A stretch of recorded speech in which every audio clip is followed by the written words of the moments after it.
Praise the Lord. மீண்டும் ஒரு விஷயம் இந்த வீடியோ மூலம் உங்களை சந்திக்கிறதுல மிகுந்த மகிழ்ச்சி அடைகிறேன். இயேசு சிலுவையில் மனுக்குலத்தின் பாவ பரிகாரங்களை உண்டு பண்ண சகலவற்றையும் சுமந்து தீர்த்த பொழுது அவர் சொன்ன 6வது வார்த்தை யோவான் எழுதின சுவிசேஷ புத்தகம் அதனுடைய 19வது அதிகாரம் 30வது வசனத்தில் சொல்லப்பட்டிருக்கிறது. இயேசு காடியை வாங்கின பின்பு முடிந்தது என்று சொல்லி தலையை சாய்த்து ஆவியை ஒப்பு கொடுத்தார். இந்த ஸ்தலத்தில் நாம் கவனிக்க வேண்டும், தன்னுடைய பாடுகளின் கடைசி நேரங்களில் பிற்பகல் 3 மணிக்கு பிறகு யூத நேரத்தில் 9 மணி நேரங்கள் ஆகிற பொழுது 9வது மணி நேரத்தில் தன்னுடைய மரணத்திற்கு சற்று முன்பு 5வது வார்த்தையாக நான் தாகமாக இருக்கிறேன் என்று சொல்லுகிறார். 6வது வார்த்தையாக எல்லாம் முடிந்தது என்று சொல்லுகிறார். 7வது வார்த்தையில் பூரணமாய் ஒப்பு கொடுக்கிறார். இது அந்த சிலுவை மரணத்தின் கடைசி நிமிடங்கள், முக்கியமான தருணங்கள். ரோம கலாச்சாரத்தின்படி சரித்திரங்களை ஆராய்ந்து படிக்கிற பொழுது சிலுவையில் அறையப்பட்ட ஒரு குற்றவாளி அவன் ரொம்ப மெதுவாகத்தான் மரித்து கொண்டு வருவான். முதல் வார்த்தை பேசும்போது சொன்னேன், sometimes it takes some days. சில குற்றவாளிகள் மரிப்பதற்கு சில நாட்கள் கூட ஆகலாம். ஆனால் சிலுவையில் சுய நினைவற்று கிடப்பார்கள். வேதனை, நம்ம பாஷையில் சொன்னால் இன்ஜின்ஜா சாகிறது. கொஞ்சம் கொஞ்சமாக சுய நினைவு அற்று போய் மரிக்கிற அனுபவம் அதான் நடக்கும். ஆனால் இயேசு முற்றிலும் வித்தியாசமானவராக இருந்தார். அவர் மரிக்கிறது வரைக்கும் சுயநினைவு உடையவராகத்தான் இருந்தார். சுயநினைவு உடையவராகத்தான் கடைசி வரைக்கும் இருந்தார். அவர் பேசின வார்த்தைகள் ஒன்றும் தன்னுடைய கட்டுப்பாட்டை மீறி கடைசி வரைக்கும் பேசல. He spoke very clearly till the end, கடைசி வரைக்கும். இது எதை காட்டுகிறது தெரியுமா? இயேசு ஒருபொழுதும் தோற்கடிக்கப்படவில்லை என்பதை வெளிப்படுத்துகிறது. அவர் இப்பொழுதும் முழு கட்டுப்பாட்டுக்குள்ளதாக இருக்கிறார். எந்த மத குருக்களின் தந்திரங்களும், எந்த ரோம படையாளிகளின் தண்டனைகளும், எந்த சதி திட்டங்களும், எந்த அரசாணைகளும், எந்த அதிகாரங்களும், ராஜாக்களும் இயேசுவை தோற்கடிக்க முடியவில்லை என்பதை இது காட்டுகிறது.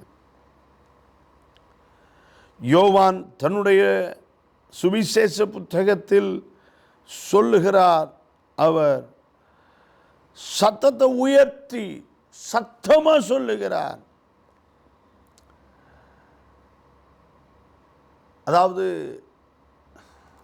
யோவான் எழுதின சுவிசேஷ புத்தகத்தில் மட்டும்தான் எல்லாம் முடிந்தது என்று அவர் சாதாரணமாக சொல்றதா சொல்லியிருக்கு. மற்ற சுவிசேஷங்கள் சொல்லுகிறது அவர் மிகவும் சத்தமிட்டு எல்லாம் முடிந்தது என்று சொல்லுகிறார்.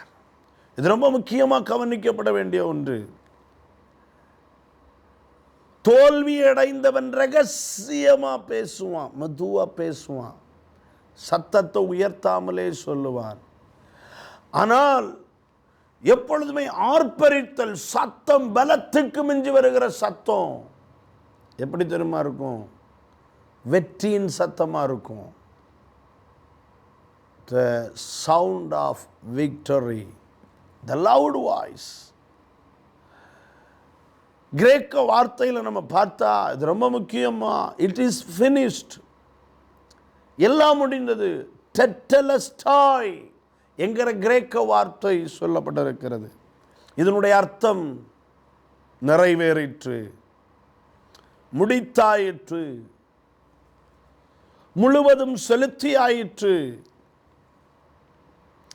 இதனுடைய டென்ஸ், அதாவது அந்த கால இலக்கணத்தை பார்த்தீங்கன்னா ஒரு செயல் செய்து முடித்ததை குறித்து சொல்லியிருக்கிறது. Action completed. ஆனால் அதனுடைய ரிசல்ட் வந்துக்கிட்டே இருக்கு. எல்லாம் முடிந்தது அப்படின்னா நான் முடிச்சுட்டேன், அதுக்குள்ள ரிசல்ட் இப்போவுமே வந்துக்கிட்டே இருக்கு. அதான் அதனுடைய அர்த்தம். சரித்திரங்களில் நம்ம பார்க்கும்போது இது டெட்டலஸ்டாய் எப்போ யூஸ் பண்ணுவாங்க அப்படின்னா, பண்டைய காலங்களில் டெட்டலஸ்டாய் எல்லாம் முடிந்தது அந்த வார்த்தை எப்போ வரும்? ஒரு ஊழியக்காரன், வேலைக்காரன் தன் எஜமானன்ட்ட சொல்லுவான், நீர் தந்த வேலைகளை எல்லாம் செய்து முடித்து விட்டேன். அஸ் அ சர்வன்ட் ஜீசஸ், இயேசு ஒரு ஊழியக்காரனாய் தேவனிடத்தில் சொல்லுகிறார், நீர் தந்த எல்லாவற்றையும் செய்து முடித்தேன். ஒரு ஆசாரியன் பலியை குறித்து சொல்லுவார், பலி ஏற்றுக்கொள்ளப்பட்டது. இயேசு சொல்லுகிறார், பலியாகிய நான் ஏற்றுக்கொள்ளப்பட்டு விட்டேன். ஒரு வியாபாரி தன் கடனாளிக்கு சொல்லுவார், எல்லாம் செலுத்தி முடிஞ்சாச்சு. இயேசு சொல்லுகிறார், மனுக்குலத்திற்காக செலுத்த வேண்டிய எல்லாவற்றையும் நான் செலுத்தி முடித்து விட்டேன். இந்த எல்லா அர்த்தங்களும் இயேசு சொன்ன வார்த்தையில் இடம்பெறுகிறது.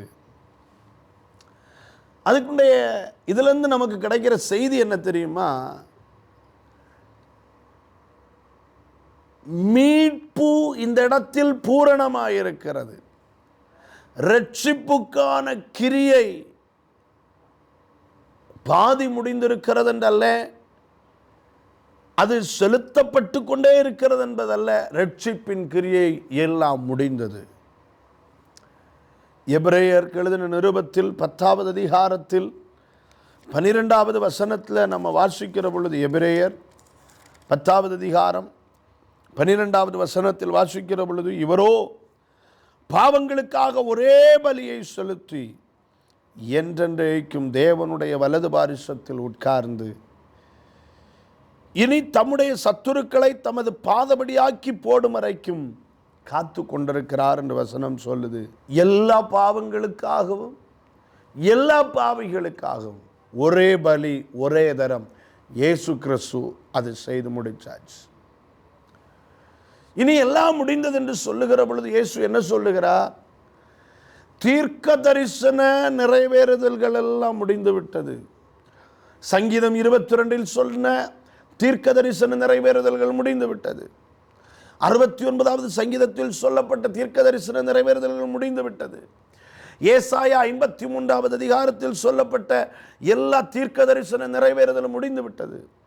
ஆதியாகமம் துவங்கி மல்கியா வரைக்கும் சொல்லப்பட்டிருக்கிற எல்லா தீர்க்க தரிசனங்களும் நிறைவேறிவிட்டது. மூன்றாவதாக இயேசு கிறிஸ்துவனிடத்தில் சீசர்களுடைய தாய் வந்து கேட்குறாங்க, நீர் உம்முடைய ராஜ்யத்தில் வரும்போது வலது பக்கத்துலேயும் இடது பக்கத்துலேயும் ஒவ்வொரு பையனுக்கும் இடம் வேணும். இயேசு சொல்கிறாரு, நீ என்ன கேட்குறன்னு உனக்கு தெரியல. நான் முழுக வேண்டிய ஒரு ஸ்நானம் உண்டு, அதை உங்களால் முழுக கூடுமா? அவங்க முடியுன்றாங்க. அது என்ன ஸ்நானம் தெரியுமா? அதுதான் பாவத்தின் தண்டனையை ஏற்றுக்கொள்ளுகிற ஸ்நானம். இயேசு அதை முடிந்தாயிற்று என்று சொல்லுகிறார். இயேசு சொல்லுகிறார், நான் பருக வேண்டிய ஒரு பானம் உண்டு. என்ன? கெத்செமனே தோட்டத்தில் இறங்கி வருது பரத்திலிருந்து, அகில உலக மனுக்குலத்தினுடைய பாவம் நிறைந்த பாத்திரத்தை பருகணும். நான் அது பருகி முடிச்சாச்சுன்னு இயேசு சொல்றார். இந்த இடத்துல நான்காவதாக இயேசு சொல்றாரு, பாவத்தின் அந்த பாவத்தின் பரிகாரமாய் செலுத்தப்பட வேண்டிய எல்லாம் செலுத்தி முடிந்தாயிற்று. கொலோசியர் 2வது அதிகாரம் 14வது வசனத்தில் வாசிக்கிற பொழுது, நமக்கு எதிரடையாகவும் கட்டளைகளால் நமக்கு விரோதமாகவும் இருந்த கையெழுத்தை குலைத்து அதை நடுவிலிராதபடிக்கு எடுத்து சிலுவையின் மேல் ஆணி அடித்து துரைத்தனங்களையும் அதிகாரங்களை முறிந்து கொண்டு வெளியரங்கமான கோலமாக்கி அவைகளின் மேல் சிலுவையிலே வெற்றி சிறந்தார். சிலுவையிலே இயேசுவை யாரும் தோற்கடிக்கவில்லை, மாறாக இயேசு சாத்தானை தோற்கடித்தார், பாவத்தை உடைத்தார், மரணத்தை மேற்கொண்டார், சட்டபூர்வமாக மரணத்தை மேற்கொண்டார். எபிரேயருக்கு எழுதின நிருபம் சொல்லுது, மரணத்துக்கு அதிகாரியாகிய பிசாசானவனை மரணத்தினால் அழிக்கும்படிக்கும் அவர் மரணத்துக்கு அதிகாரியான பிசாசை தன் மரணத்தினால் அழித்தார். இயேசு சொல்றார், முடிந்தது, சாத்தானின் மேலும் ஜெயத்தை எடுத்து விட்டேன் என்று சொல்லுகிறார். யோவான் எழுதின சுவிசேஷ புத்தகம் 12வது அதிகாரம் 31வது வசனத்தை வாசிக்கிற பொழுது, இப்பொழுதே இந்த உலகத்துக்கு நியாய தீர்ப்பு உண்டாகிறது, இப்பொழுதே இந்த உலகத்தின் அதிபதி புறம்பாக தள்ளப்படுவான் என்று இயேசு சொல்லுகிறபடி சிலுவையிலே சாத்தானை தோற்கடித்து பாவத்தை உடைத்து மரணத்தை ஜெயமாக விளங்கினார். அடுத்த ஆண்டவர் சொல்றார், இயேசு எல்லாம் முடிந்தது என்று சொல்லுகிற பொழுது, பழைய உடன்படிக்கை அமைப்பு முடிந்துவிட்டது, இனி பலிகள் தேவையில்லை, இனி பலிகள் இந்த உலகத்தில் தேவையில்லை, இனி ஆலய அமைப்புகள் தேவையில்லை.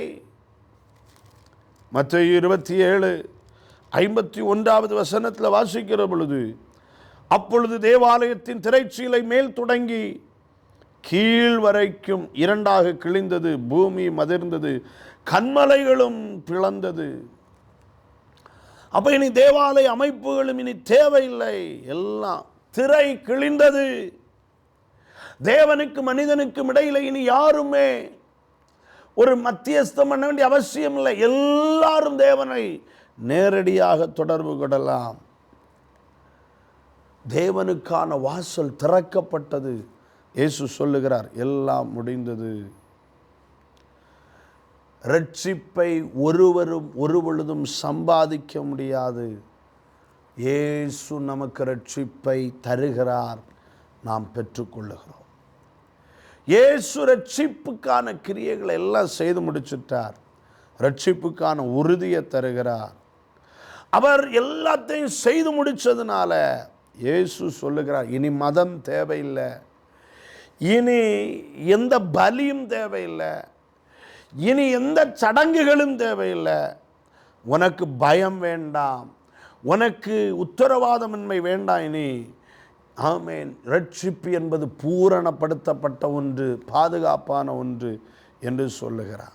தேவனுடைய திட்டத்தை நான் நிறைவேற்றி முடித்தேன் என்று கர்த்தர் சொல்லுகிறார்.